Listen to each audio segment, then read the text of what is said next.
people afraid of you, Beth? Uh-huh. Who's afraid of you, Beth? John. Your brother. And what is your brother... Why is your brother afraid of you? Because I hurt him so much. Mm-hmm. Okay. And what... At nighttime, what do your parents do to your door? Lock it shut.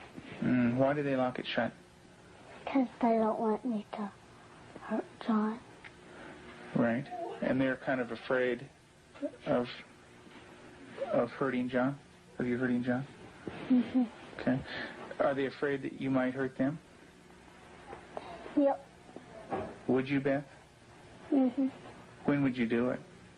Nighttime. Okay. Why would you do nighttime? Because I don't like them seeing me do it. But they can feel me do it. Mm-hmm. And what would you do to him, Beth? Stab him. Okay. What would you stab him with? Who? My brother. Okay. Do you do it a little bit or a lot? A lot. Okay. And what are you trying to do to your brother? Kill him. Why do you want your brother to die? Because I was hurt so bad, and I don't want to be around people. Okay. Who else would you like to stick pins into? Mommy and Daddy. What would you like to have happen to them? Die. Church in the South. He and his wife Julie have been married for 12 years. Unable to have children of their own, they decided to adopt. In February of 1984, they received a call from the Department of Social Services telling them they had 2 children available for adoption. They were told that Beth, 19 months old, and her brother Jonathan, 7 months old, were normal and healthy. We did not need children to make our lives complete. We felt secure in ourselves and secure in our relationship, but we wanted to share that with somebody else, and we felt like we had a lot to pass on to a child, and that was what we really wanted to do. And when the phone call came, it was like, at last it's here. And it seemed like a miracle. It had happened so quick. We'd heard of couples having to wait 5, 10 years on a child, and here we had 2 young children. It was like the answer to our dream. Their dream became a nightmare when they realized that Beth and Jonathan had severe emotional problems. We had the kids with us, Beth and her younger brother John, for probably a couple of months until we began to learn something about their background and their past. And when we learned it, some things seemed to fall in place about her behavior and John's behavior. From several sources, we discovered that they didn't have enough food to eat. That perhaps even Beth went all day maybe with just a box of Kick cereal. John himself was found in a bassinet with little patches of urine all over it and a dirty diaper and a couple of bottles at his feet that had curdled milk, and the back of his head was completely flat. The front of his head had bulged out, and at 7 months he couldn't raise his head, couldn't roll over. He was just had no stimulation, and we think perhaps that had happened to Beth, and it wasn't very long until she began showing some signs of perhaps even some abuse. There was a nightmare that she had, and the nightmare was about a man who was falling on her and hurting her with a part of himself. Tell me about your birth father. What was that nightmare like? When he touched my vagina. Okay. Until it bled. Hurt it a lot until it bled. And wouldn't feed me a lot. He'd hit on me. Wouldn't be very nice to me. How old were you? 1. And in your nightmare, what happens? I get real scared. Where are you in the nightmare? What happens in the dream? I'm in the house, upstairs. And then what happens, Beth? When he comes upstairs and, hurt. How do you feel when you talk about this? Scared. Where's your birth father? What's he doing? He's right there, and there's his hand. His hand's right there. Where? Right there. You can't hardly see it because it's green. What's it touching? My vaginas. And what is your birth father doing? Hurting it. Your face looks sad. Can you tell me about that? Mm-hmm. It's crying because there's dots of the tears. Beth had endured severe neglect and abuse as a child. Her birth mother died when she was 1. Because of these early childhood experiences, Beth never developed a sense of conscience, love, or trust for anyone. The early sexual abuse by her birth father would cause her to exhibit inappropriate sexual behavior, especially toward her brother.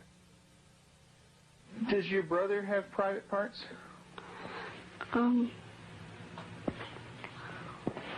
Yeah. Yeah? What is his private parts?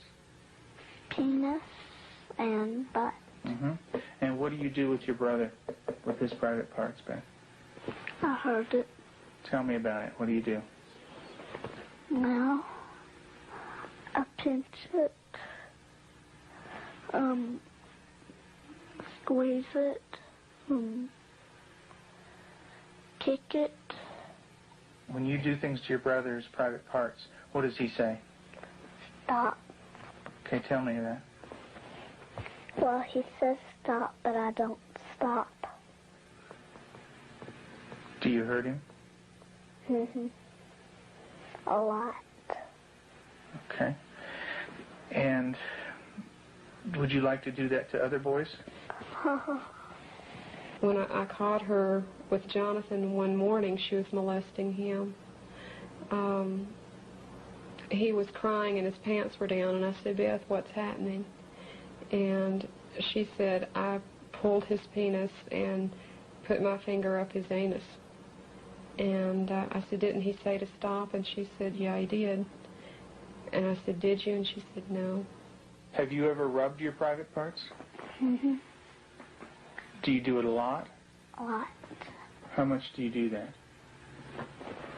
About every single day, and that's until I did it every single day until it got real bad and messed up, and I had to go to the doctor, and I did not like it. What do you mean by real bad? Well, it looked real raw, got all kinds of boo-boos on it, germs, a lot of stuff on my hand. And it bled? Mm-hmm.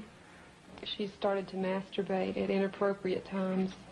I remember one time, specifically, when we were at the hospital waiting for Tim to come out. He was there visiting. And Beth and John were in the back seat, and I turned around, and she had her legs spread and was masturbating in a public parking lot.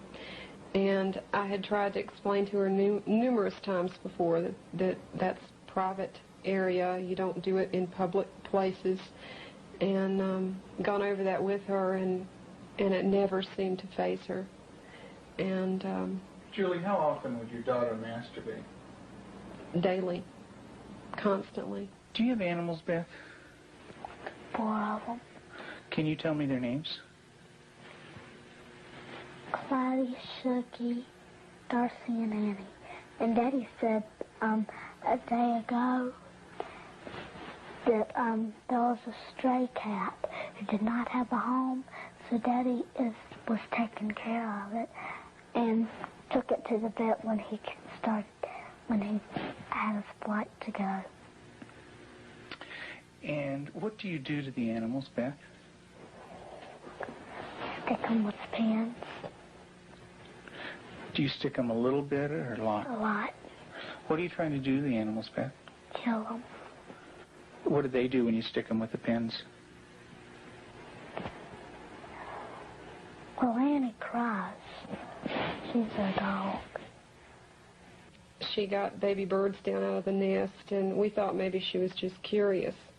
So we explained that she could hurt them, put them back, and went through a whole sitting down and talking to her about the problem of it. And the next day we went out to check the baby birds, and they were on the ground dead with their necks broken. Let's talk about what happened once when you were smaller, when you found some baby birds in a tree. What did you do then? I took them out. Mm-hmm. And what did Mom say to you? That the mother will not come back if somebody touches her baby. Mm-hmm. Are the baby birds kind of small? Can you describe them for me? Well, they don't have their eyes open, but they can hear me, and they look up. Are they kind of helpless? Little baby birds? Can they fly? No. Can they run away?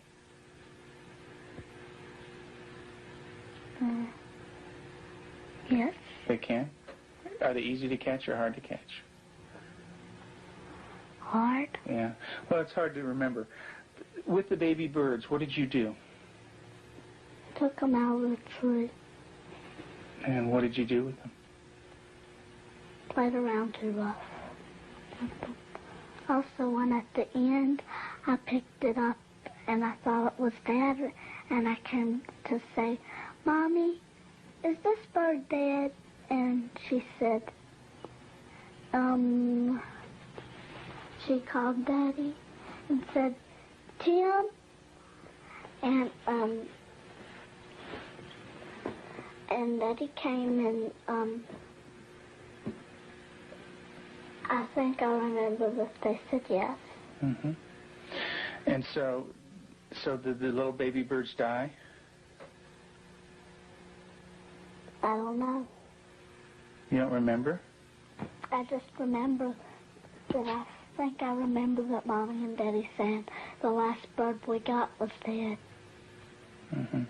Do you know what Mom said to me? She said that all of them were dead. Did you squeeze them? Did Baby Beth squeeze them? You're doing a good job, honey. Go ahead and tell me what happened. I squeezed them. And what happened? They died. But this kind of aggression at our animals and even at our brother Jonathan was beginning to grow to such an excess that our life was miserable at home. John would cry in the mornings and say his stomach hurt. For the longest time, we thought maybe this child has some problem with his intestinal area, or maybe he has allergies, and so we tried to get all that checked out. Come to find out, Beth was coming out of her room and hitting him in the stomach. And so as a last resort, just to protect him, we had to tie our door shut. So I guess for the last 3 or 4 months now, we've had to tie her in at night, sort of barricade her. The repercussions of Beth's tragic childhood led to uncontrollable rage. Despite the love and nurturing of her adoptive parents, she took this rage out on herself, on her brother, and on them. Her acts of violence became more and more cruel and frightening. Well, I noticed several, like paring knives in the kitchen, missing. And my first thought was Beth. And I felt a little guilty about it at first. I thought, nah. But I really didn't even mention it to her. They had been gone several weeks. She was sitting at the table drawing and mentioned to me, what do those knives look like that are gone, Mom? And I said, what knives, Beth? And she said, weren't they kind of silver and about this big? And I knew then, and then this little smile that's not a sweet smile, but a malicious type of smile. And I knew then, I thought, she's got them. Tell me about the knives. Where did you get them? From the drawer. And where else? Do you remember? Mm-hmm. Tell me about it. I got them from the dishwasher. What kind of knives?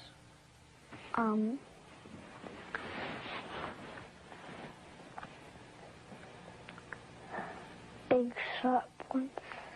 And what do you want to do with those knives? Kill John and Mommy with them, and Daddy. And when Mommy asks you about where the knives are, what do you say? I don't know where they are. What did you think she might do with the knives? My first thought was Jonathan. And the reason we thought that was that she had, by this time, she had tried to kill John on several occasions and openly admitted that. In the basement, she was hitting his head against a cement floor. I heard his screams and ran down and had to literally pull her hands off, and she looked wild-eyed. Did you get real mad at him? Did you hit his head real hard? Tell me about it. How many times did you do it? A lot? What was the floor like? Cement. And what happened to your brother? Tell me about it. His head hurt real bad, but his chin, he had to have stitches in it. Could you stop? Use your words, Beth. No. Okay. What was your brother doing when you were doing this? Playing with the toys. Okay. Was he asking you to stop when you were doing it? What was he saying? He said, Beth, stop. And what did you do? I didn't stop. I just kept on hurting him. What were you thinking when you were doing that? Thinking of killing him. How did you stop? What made you stop? When I heard Peter walking across the kitchen. Mm-hmm. It made me stop because I thought Mommy and Daddy were coming. Okay. Did Mommy come? What did she do? She sent me to my room. Okay.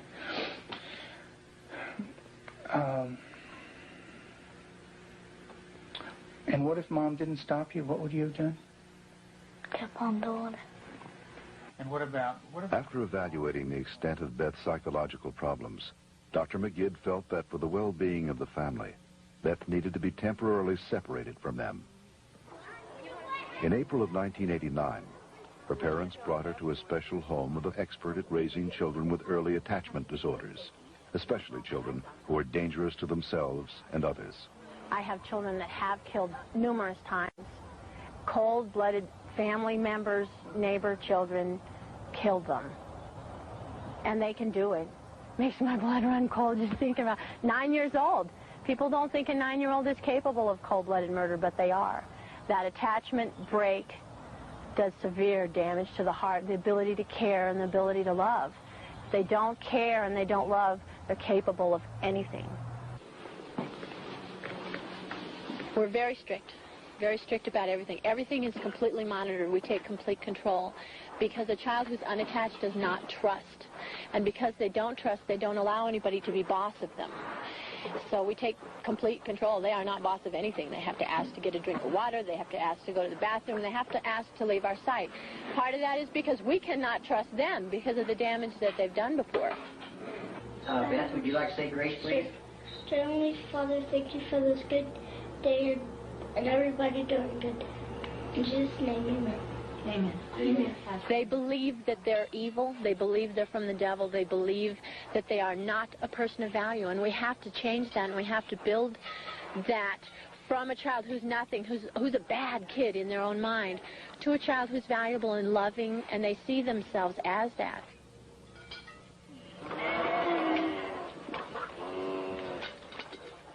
You don't have to bite this. When they do a chore well, we can say, you did a good job, you're a good worker.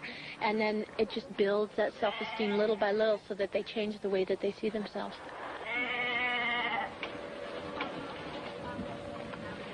Several months into treatment in this controlled environment, Beth had made progress, and her therapist decided to loosen some of the controls. Anybody wants some more? Beth continued to show signs of improvement. She began to develop a sense of right and wrong. She seemed to respond to affection, was more outgoing. Gosh, you don't have to like. She went to public school, made friends at the local church, and even sang in the choir. And you're going to go into Sunday school again this morning? Yeah. And get stickers? Maybe you could put one on your nose. Through the years you made it clear that the time of Christ was near, though the people couldn't see what Messiah ought to be. Though your word contained a plan, they just could not understand. That's Elijah. Mm-hmm. Yeah, it's a beard. See his beard. There's his nose, and that's his... Oh, I see. Yeah, see his beard is kind of flowing in the wind and everything. Elijah taken up into heaven, the fiery chariot. Huh? Well, that's Elisha. That's the other prophet that took Elijah's place. And he was left, and there's Elijah, you know. And he learned about sheep, and the Lord is my shepherd. Mm-hmm. March 3rd, you just got that yesterday, huh?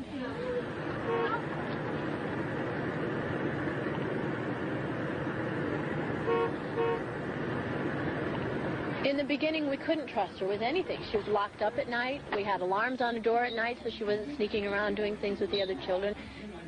We don't worry about that anymore. There's no alarm on her door at night now.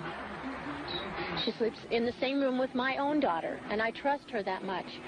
She brushes the dogs, and I trust her that much. Because she has earned that trust. She's learned it. She has a heart, and she has a love inside, and she feels bad when she does something now. In the past, because she didn't have a conscience, she didn't feel anything when she did something bad. There was just no feeling there. And now she does feel bad, and it shows in her face. I believe that Beth can make it. She's got a really bright mind. She's got a good heart now, which has done a lot of healing. She's got a really super set of parents. They're powerful, they're knowledgeable, they're motivated. She's done a lot of good work with you in therapy, with Canal and with myself. She wants to heal, and that's the #1 key. And she wants to heal because she has a family that really cares about her, and she wants to be with them. Do you know where that anger came from? That's when my birth dad hurt me. I had it all inside, and I remembered it, and I started doing it. And what did that do when it was inside you? It made me want to hurt people really bad. And who did you hurt? My brother, my mom and dad, and animals. And animals. Who did it hurt the most? My brother. Who did it hurt the most? Me. Why don't you tell me that? It hurt me the most. How did it hurt you the most? Because when I hurt other people, I'm hurting my good self. How do you feel right now, Beth?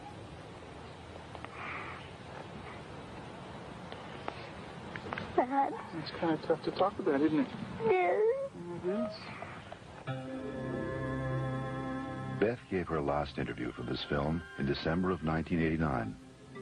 Although she had made progress, she would still need extensive therapy. Not all abused children are as deeply scarred as Beth, but all abused children suffer a profound hurt for the rest of their lives. The road to recovery is long and hard for the abused child. There are more than 1 million new victims of child abuse in America every year.